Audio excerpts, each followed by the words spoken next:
لە هەرێمی کوردستان ڕووداوەکانی کوشتن و خۆکوشتن لە حاڵاتەوە بۆتە دیاردا تەنیا لە ماوەی ئەم مانگەدا زیاتر لە 20 ڕووداوی کوشتن و خۆکوشتن هەبووە لە ڕیزبەندی ڕووداوەکان پارێزگای هەولێر بەپلەی یەکەم دێت و دوای ئەویش سلێمانی و پاشان دهۆک جگە لە نیگارانەکانی ئەم ڕووداوانەش کۆمەڵ ناسان پێیان وایە حکومەتی هەرێمی کوردستان جگە لە کەم تەرخیمەکەی بەرپرسە لەم ڕووداوانە. بۆچی دەسەڵات دەتوانێت خەڵک بەرمەجەکە لەسەر ئەوەی لەسەر 60 زیاتر ئەگەر تیژڕێی بکەن بە ئۆتۆمبیلەکان غەرامە دەکرێن بۆچی دەسەڵات دەتوانێت خەڵک بەرمەجە بکە لەسەر ئەوەی 50 ڕۆژ 60 ڕۆژارە ڕوبعموچێکی بدات و پێشی ئاساییبی بۆچی دەسەڵات دەتوانێت خەڵک بەرمەجە بکە لەسەر ئەوەی لە 24 کاتژمێر کارەبا 15 کارەبای سعات کارەبای بداتێ بۆچی ناتوانێت خەڵک بەرمەجەکە لەوەی کە پشتگیری یاسا بکەن و لە ڕووی یاسایی و مافیان پارێزرابی واتە تا ئێستا کە دەسەڵاتی کوردی نەیتوانێت خەڵک بەرمەجە بکە بەو جۆرەی کە با بڵێ هەست بکات یاسا پشتگیری ئەو دەکات و یاسا داواکارەکانی بۆ جێبەجێ دەکات تا ئێستا کە دادگا نەبووە ماڵی خەڵک بۆ کێشەکانی تێدا یەکلایی بکرێتەوە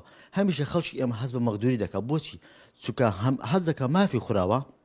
کە تو مافت خوراوە بە هەست دەکەیت هیچ شتێک نییە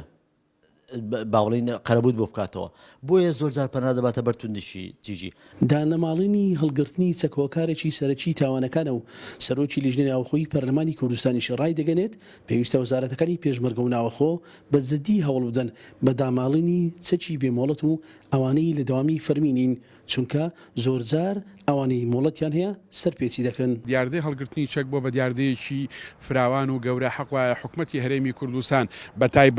تایبەتی وەزارەتی پێشمەرگە و دواتر وەزارەتی ناوخۆ ڕێگری لەم دیاردە بکەن چونکە ئەمانە بۆ بە سەبەبی تێکچوونی شیرازەی کۆمەڵایەتی لە هەرێمی کوردستان و کوشتنی ژن و کوشتنی خەڵکی بێتاوان و بێدیفاعوانە ئێمە تەکی دەکەینەوە یعنی حەقوایە حکومەتی هەرێمی کوردستان ڕێگری بکە لەم دیاردە و کۆتایی پێبێنێت و ئێمە جارێکیکە تەکی دەکەین لەوەی کە ئێمە لەگەڵ وەزارەتی پێشمەرگە و لەگەڵ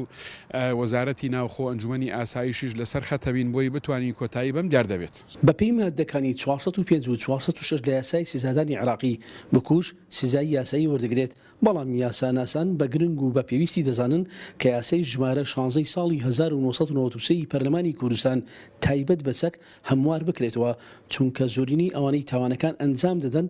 چەک هەڵگری حکومەتن. ئەو یاسایی کە لەسەر کە قاتلی پێ ئیدانە دەکرێت و پێ حکوم دەکرێت مادەی 405 و مادەی 406 هەردوو مادەکە کارانە لە تەواوی عێراق و لە هەرێمی کوردستان بەرکارن بەڵام ئەوەی دەمەوێت باسی بکەم ئەوەیە کە بەڕاستی حەقە و حەق وایە مادەی 16 چەک هەڵگرتن هەموار بکرێتن یان کار لەسەر ئەو مادەیە بکرێت لەبەرەوەی ئەوانەی کە ئەو جۆرە تاوانانە ئەنجام دەن ئەگەر تەمەشا دەکەین زیاتر سلکی حکومین ئەو کەسانن کە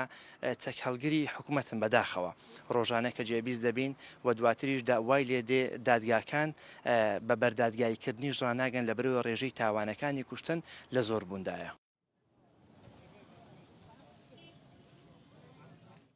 زۆرینی ئەوانەی چەک هەڵگری حزبەکانی دەسەڵاتن تاوانەکان ئەنجام دەدەن و بە کەمیش دەستگیر دەکرێن بۆ وەرگرتنی زانیاری لەسەر هەوڵەکانی هێزەکانی ناوەخۆ بۆ چەک داماڵین و دەستگیرکردنی تۆمەتباران و تاوانباران شارپرێس پەیوەندی بە وتەبێژی پۆلیسی هەولێرەوە کرد بەڵام ناوراو ڕایگەیاند کە ئەو ئامادەنیە قسە بۆ بەشێک لە دەستگاکانی ڕاگەیاندن بکات بەمەش پۆلیسی هەولێر زیاکاری دەکات لە نێوان دەستگاکانی ڕاگەیاندن و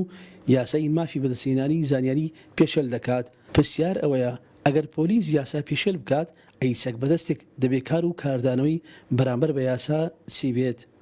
هەژار ئەنوەر شارپرێس هەولێر.